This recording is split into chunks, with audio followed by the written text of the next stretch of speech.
Olá, bom dia, bem-vindos à nossa meditação. Eu gostaria de estar meditando com vocês sobre um resumo da mensagem que foi foi pregada na nossa igreja, na Igreja Batista da Costa Basca, no domingo, dia 7 de dezembro. Eu gostaria de meditar com vocês sobre um assunto muito importante. Este ano nós estamos meditando no Evangelho de João.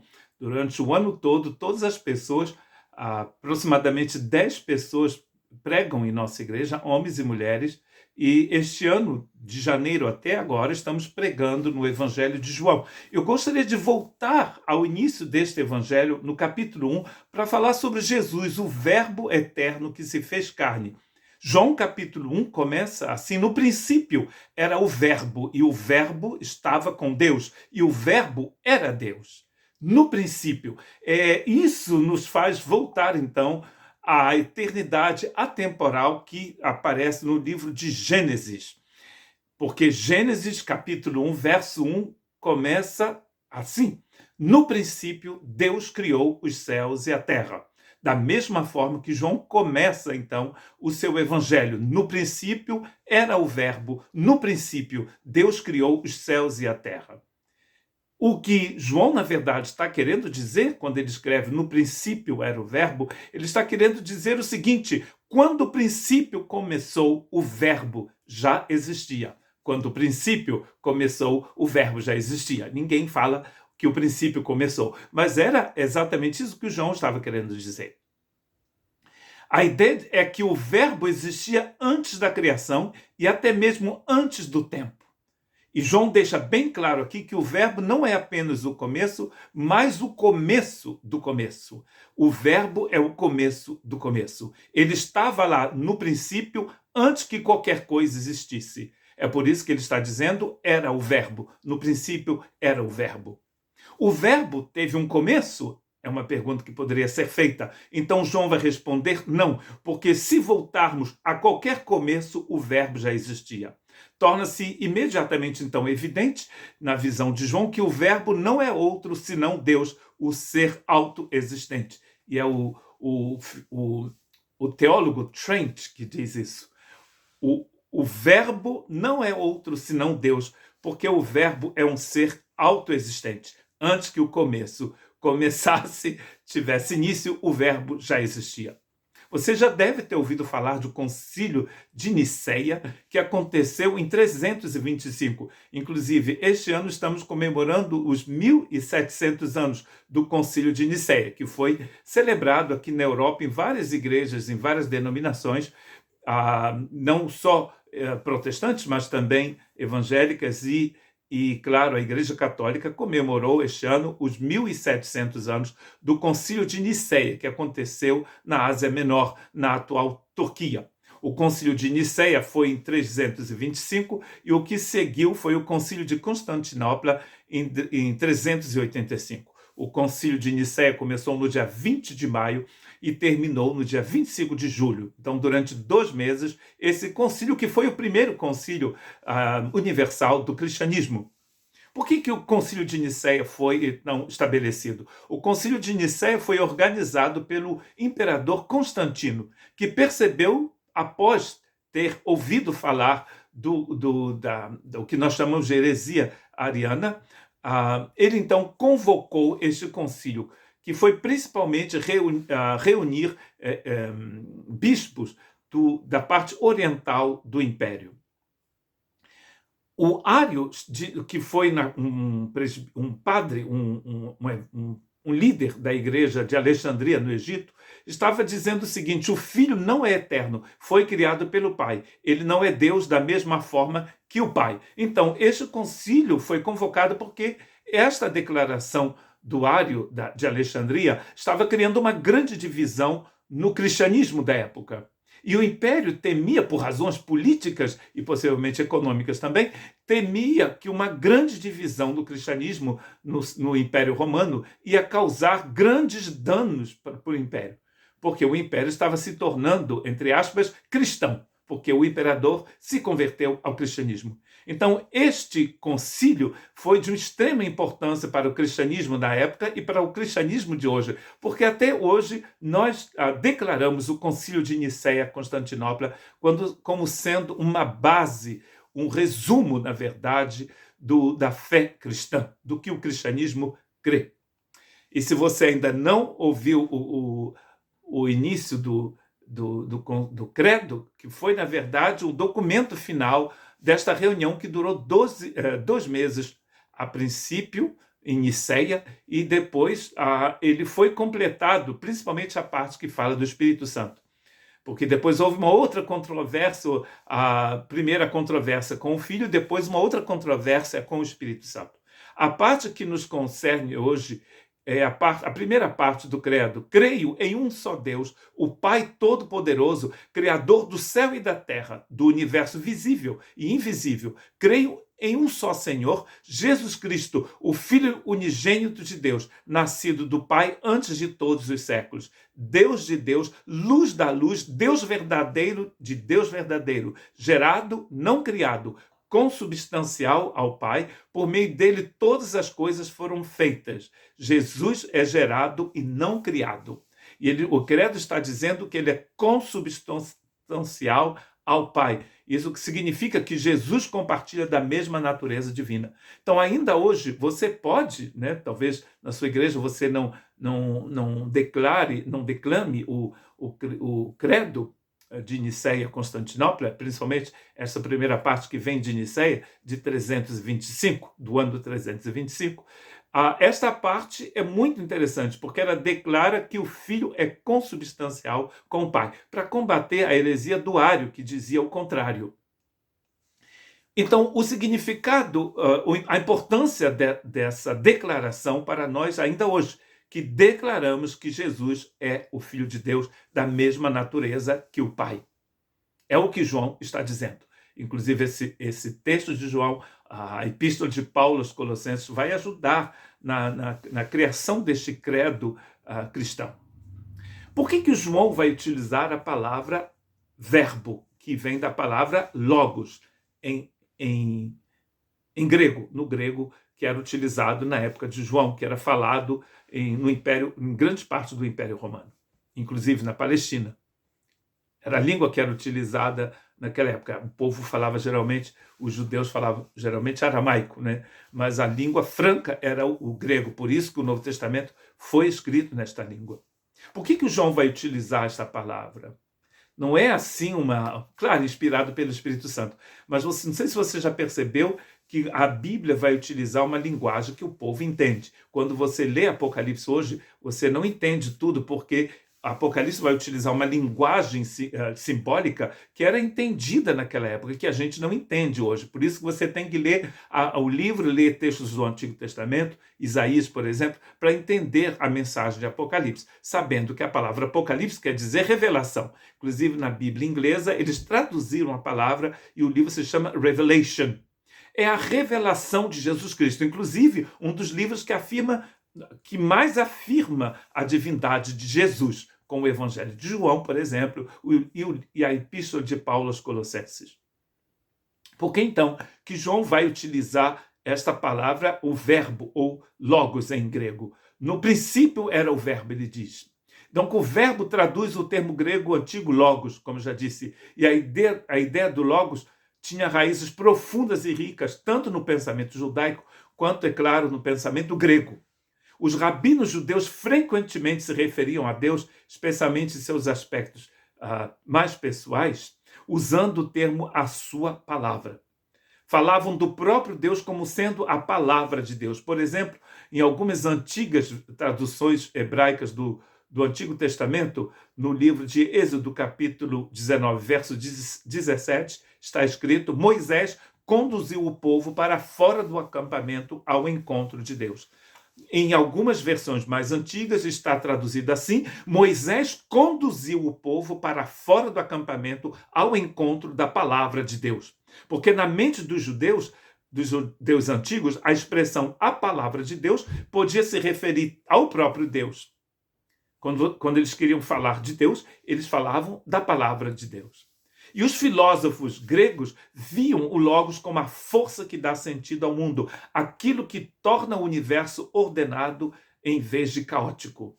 Olha que interessante. Hebreus vai utilizar essa ideia, Colossenses também. Cristo dá ordem ao universo. Então não é à toa que o João vai utilizar este termo, inspirado pelo Espírito Santo, é claro, mas também com a visão de que todo mundo entendesse o que ele estava falando.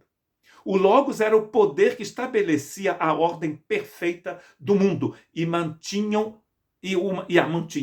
a ordem. Eles o consideravam, os gregos, o Logos como a razão suprema que controla todas as coisas. Tanto Dodds, Morris, Berkeley e Bruce vão dizer isso.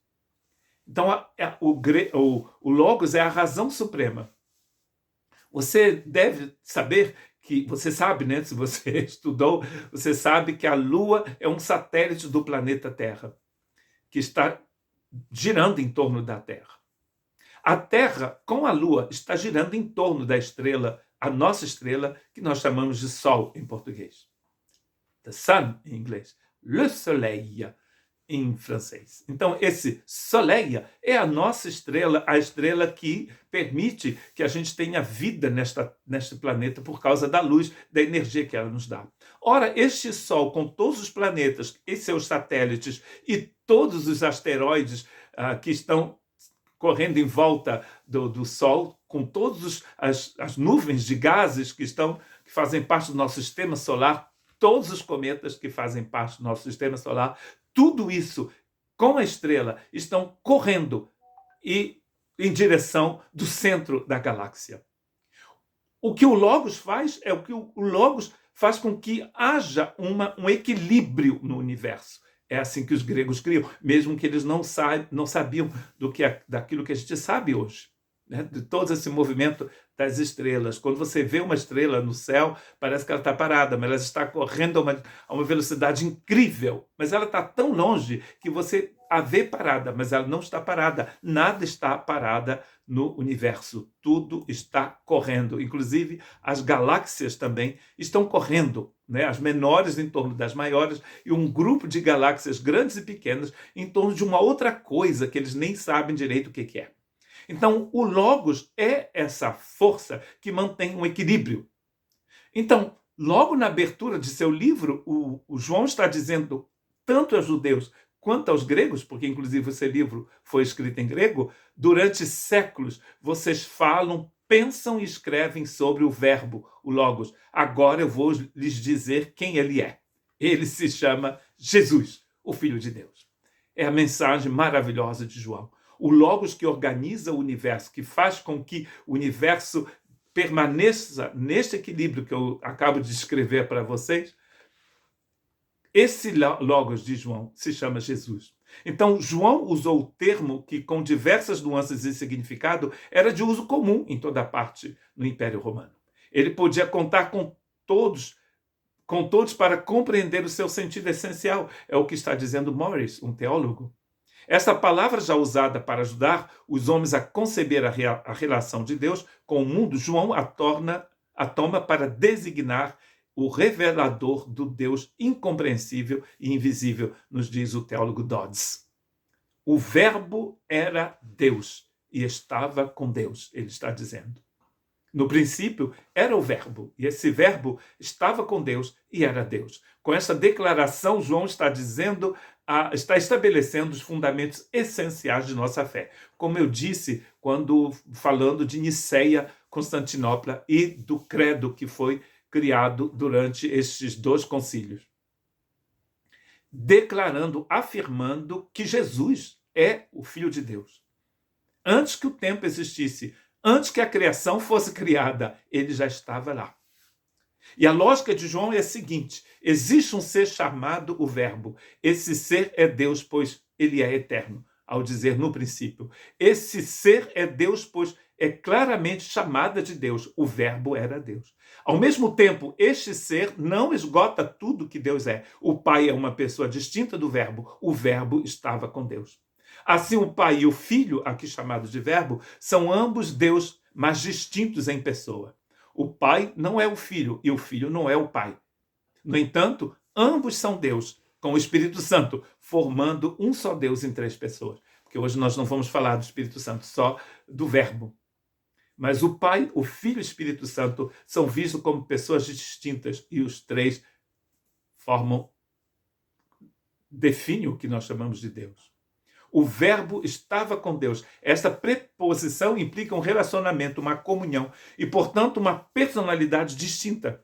Como diz um dos pais da igreja, o Crisóstomo, dizia, não em Deus, mas com Deus, como uma pessoa, como toda outra pessoa, eternamente. Dodds vai dizer, citando Crisóstomo. E o Verbo, então, era Deus. Tudo o que pode ser dito sobre Deus Pai pode ser dito sobre o Filho, sobre Deus Filho. Em Jesus habita toda a sabedoria, em Jesus habita toda a glória, todo o poder, todo o amor, toda a santidade, toda a justiça, toda a bondade, toda a verdade do Pai. Em Cristo, Deus Pai é revelado. Mas nem todo mundo vai crer assim. Você conhece, possivelmente, né, um grupo das testemunhas que creem de uma outra forma. Uma certa religião muito conhecida também prega uma outra realidade. O que está escrito na palavra de Deus, no princípio era o Verbo, e o Verbo estava com Deus. E o Verbo era Deus. A Bíblia da tradução do Novo Mundo vai traduzir desta forma, no princípio a palavra era, e a palavra estava com Deus, e a palavra era um Deus, com D minúsculo e o artigo um aqui antes do verbo. Essa tradução, claro, é uma tradução nova, chamada inclusive do Novo Mundo. Nós estamos lendo um texto que tem 2000 anos. E João está dizendo claramente, Jesus não é um Deus, Jesus é Deus. Ele é de natureza divina. Inclusive, só um pouco de spoiler, chegando no final sem ter chegado, se ele não é Deus, não existe salvação. A salvação, está escrito em Apocalipse, pertence ao nosso Deus. Só Deus pode salvar. Então, essa tradução do Novo Mundo, ela não só é incorreta, como ela é enganosa.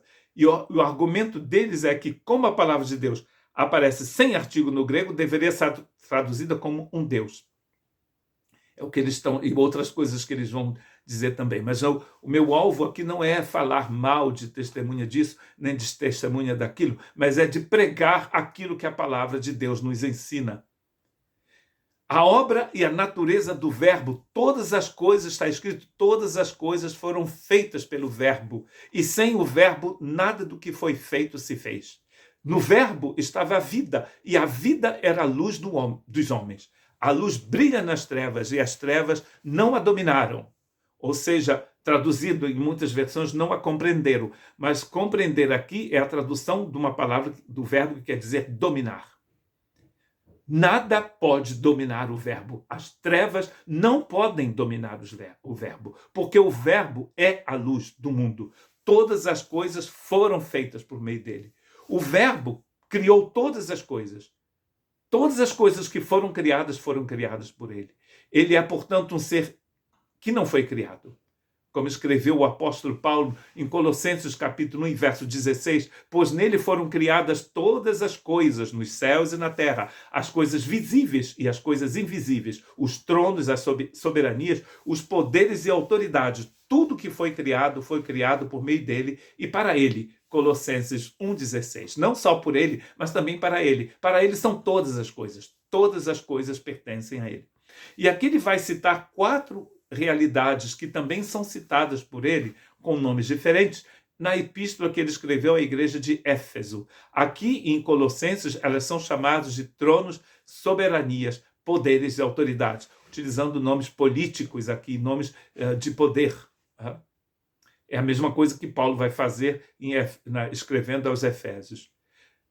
Havia uma heresia em Colossos, onde os irmãos estavam diluindo a pessoa do Cristo Jesus. Não que se possa diluir a pessoa de Cristo, mas diluindo a ideia, a mensagem sobre a pessoa de Jesus. Eu moro na França, no sudoeste da França, que é conhecido como uma das maiores regiões vitícolas aqui da França, que é chamada de Nova Aquitânia, que é uma grande região que vai, agora muito maior ainda, mas uma região que já existia na época dos romanos, porque a Aquitânia era uma província romana aqui no sudoeste da França. E o País Basco está dentro da Aquitânia. É uma Aquitânia, todas as regiões, quase todos os departamentos da Aquitânia são regiões, tem regiões vitícolas, né? Tem vinhas e produz vinho. E se fala aqui na França de um vinho excelente, mais do que excelente. E nem todo ano tem esse vinho, vai depender do clima, depende de uma série de fatores. E eles vão produzir um vinho que vai ser chamado em francês d'un grand cru. Esse grand cru é um vin excepcional, é um vinho excepcional, um vinho de grande qualidade. Agora imagine se você pega esse vinho de grande qualidade, dá metade do vinho para alguém e deixa a outra metade na garrafa e coloca metade de água dentro da garrafa. Será que você ainda tem o vinho de grande qualidade? Não. O que você vai ter era um vinho que era de grande qualidade misturado com água. É o que eles estavam fazendo na igreja de Colossos, misturando o evangelho, misturando a pessoa de Cristo Jesus. E quando você mistura a pessoa de Cristo Jesus, você vai dar autoridade a coisas que não tem. É o que eles estavam fazendo com tronos, soberanias, poderes e autoridades. Olha a mensagem de Paulo aqui. Cristo é extremamente mais acima e mais poderoso do que tudo isso, porque foi ele quem criou estas realidades que vocês pensam serem poderosas. A luz não pode ser vencida pelas trevas. É a mensagem de João. Em Gênesis capítulo 1 está escrito que Deus criou todas as coisas. E aqui, em João, está dizendo que Cristo criou todas as coisas. O mesmo Espírito Santo infalível que falou por meio de Moisés em Gênesis, está falando por meio de João, dizendo que o Pai e o Filho são um. Eles são um. Neste verbo estava a vida. O verbo é a fonte de toda a vida. Como eu já disse, os gregos acreditavam que o verbo era o que mantinha a ordem no universo. O verbo aqui é descrito como alguém que é a fonte da vida. Não apenas a vida biológica, mas o próprio princípio da vida. É por isso que João não vai utilizar a palavra bios, de onde vem a palavra biologia, biológico, né? Que é a palavra para vida em grego, mas o grego, sendo uma língua extremamente rica, né, tem aproximadamente 8 palavras só para falar de amor, e ele tem várias palavras para falar de vida, e a vida, bios, aqui tem a vida da mente também, que é a psique, e tem zoe. Zoe é um princípio mesmo de vida. Inclusive que quando João vai falar de vida eterna, ele vai utilizar a palavra zoe e não a palavra bios. Não bios eterno, mas zoe eterna. É a vida essencial. E ela está contrastando com bios, porque a bios morre, não é mesmo? É a vida das suas orquídeas, das minhas orquídeas maravilhosas, que eu deixo lá no primeiro andar e as pessoas passam em frente da janela e veem as minhas orquídeas maravilhosas. A orquídea aqui só vive dentro de casa, né? Se você colocar do lado de fora, principalmente agora que está fazendo frio, ela morre, né? A planta morre. Então essas orquídeas maravilhosas, com flores lindas de todas as cores, caem um dia, morrem, porque elas são constituídas de bios. Mas João não está dizendo que em Jesus havia bios. Nosso corpo tem bios. Jesus tem vida eterna. Jesus é a vida eterna. Não só a vida eterna, como ele é também a luz dos homens. Você sabe muito bem que sem luz não há vida, né? Não tem vida neste planeta se não houver luz. Essa vida é a luz dos homens, tanto na espiritual como natural, como a vida natural e a vida espiritual. Ele é a vida. Sem Jesus nós estamos mortos e sem Jesus nós vivemos em trevas abissais. Estamos eternamente perdidos. Não é por acaso que o ser humano carrega um medo muito grande, tanto da morte quanto da escuridão. Mas Jesus veio para vencer os dois. Tanto a morte quanto as trevas foram vencidas pela vida eterna e pela luz eterna que é Jesus. E ele está dizendo neste texto que a luz brilha nas trevas e as trevas não podem vencer a luz. Vencer aqui é o que é traduzido em nossas Bíblias como compreender. Coloque no seu espírito esta verdade. A luz não pode perder para as trevas, nunca. Na primeira criação, as trevas cobriam a face do abismo, nos diz Gênesis capítulo 1 e verso 2. Até que Deus dissesse que seja a luz. Haja luz. Haja luz. E quando Deus diz haja luz, as trevas se vão. Quando você chega em casa e acende a sua luz, né? Felizmente a gente não precisa de vela ou de lâmpada querosene, né? Quando eu cresci, nós tínhamos lampiões, né? Alimentados com querosene. Hoje você acende a luz e as trevas vão embora na hora. Quando o sol se levanta, não é? No firmamento, as trevas se dissipam, são vencidas pela luz. Agora a pergunta, chegando no final desta meditação, por que João está dizendo tudo isso? Para entender por que João está dizendo tudo isso, nós precisamos ler o final do Evangelho de João. Capítulo 20, o verso 30 e 31, Jesus realizou muitos outros sinais na presença de seus discípulos, que não estão escritos neste livro.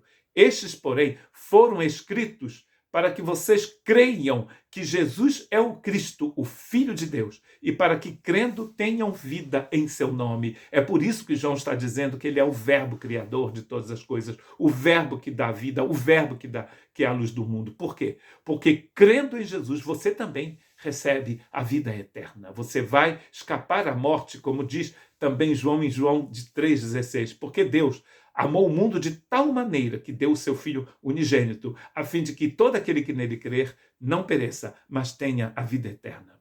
O Espírito continua nos falando também em Colossenses, capítulo 1, versos 12 a 18, dando graças ao Pai que nos tornou dignos de participar da herança dos santos na luz. Ele nos libertou do poder das trevas e nos transportou para o reino do Filho do seu amor, em quem temos a redenção, o perdão dos pecados. Ele é a imagem do Deus invisível, o primogênito de toda a criação, pois nele foram criadas todas as coisas no céu e na terra, visíveis e invisíveis. Ele é antes de todas as coisas e nele tudo subsiste. Olha só o verbo, nele tudo subsiste.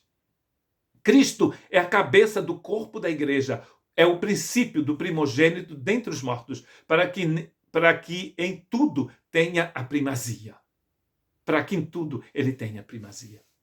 Você precisa conhecer Cristo, Todo-Poderoso, Criador do universo, aquele que mantém as coisas em ordens no universo e na sua vida também. Porque sem Cristo não há vida, sem Cristo não há luz, sem Cristo nós estamos perdidos. Não creia num Cristo diluído, porque Cristo diluído não existe. Só existe aquele que é, que era e que há de vir, o Senhor dos senhores, o Rei dos reis, que vive e que reina para sempre. Que Deus te abençoe.